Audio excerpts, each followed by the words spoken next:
Imagine if you found yourself in a situation without a home or a place to go. Imagine if you had no place to receive your mail or you didn't know where your next meal was coming. Imagine if you had run out of people you could call for help.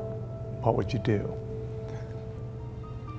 Broad Street Ministry is the kind of place that you would want to know existed, because not only can you come in and be greeted with respect and treated with dignity, not only could you come in and get a delicious and carefully prepared meal, you would soon be welcomed into a gateway to the rebuilding of your life. 8 years ago, I was walking past Broad Street Ministry and a couple of guys outside were saying they're still feeding people in there, and I was homeless at the time and I was in need of a meal. And I came in and I felt a strong presence of God in the building. Like, struck me immediately that Broad Street Ministry was like something special. There was something special about this place. They don't treat you like you're just a homeless person walking through a chow line, you know, like a soup kitchen. They actually sit you down with dignity and respect and serve you a meal.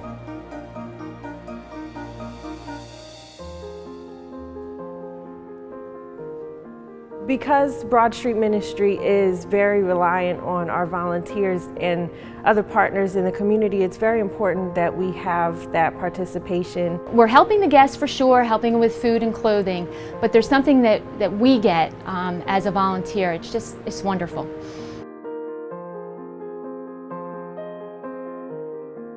Guests that are experiencing whatever forms of trauma, mental illness, death in the family, being homeless, things like that, oftentimes feel a lot of isolation. Art therapy has been proven to be something that will help reduce some of the effects of trauma by giving someone a safe place to express whatever creative intentions they might have. We're really trying to build a community with the people that come here for services, as well as people that come here to volunteer.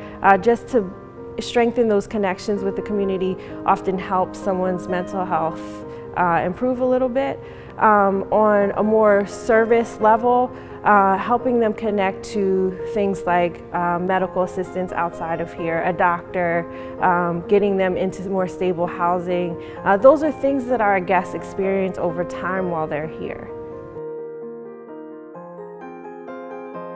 So what oftentimes drives people to come here is to get a mailing address. That's very attractive to people that are homeless, because they want a place to be able to get mail from the benefits that they're applying to. And having that for government purposes, that's huge.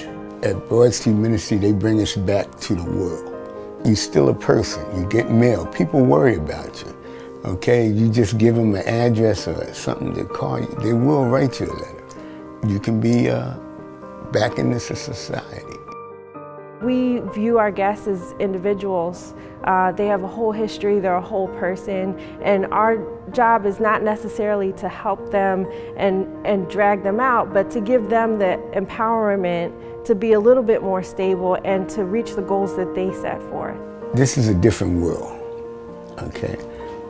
And I like this place. I like Broad Street Ministries, you know, and it's helping me. Without the volunteers, none of this would be possible. The volunteers at Broad Street are amazing. I have a saying on my refrigerator that says, the best way to lose yourself is in the service of others. And that's what happens here. I see people come in here in a bad mood and they leave with a smile on their face. Of the top 10 largest cities in the United States, this city, the city of brotherly love and sisterly affection, has the highest incidence of deep poverty, which means our challenge with poverty is great. And so Broad Street, in order for us to make the difference we want to make, we need more friends. We need people who recognize the severity of the issues we're facing and are the kind of people who are willing to dig in and to not lose hope and to not give up. If you're the kind of person who doesn't ever give up, then you should join us.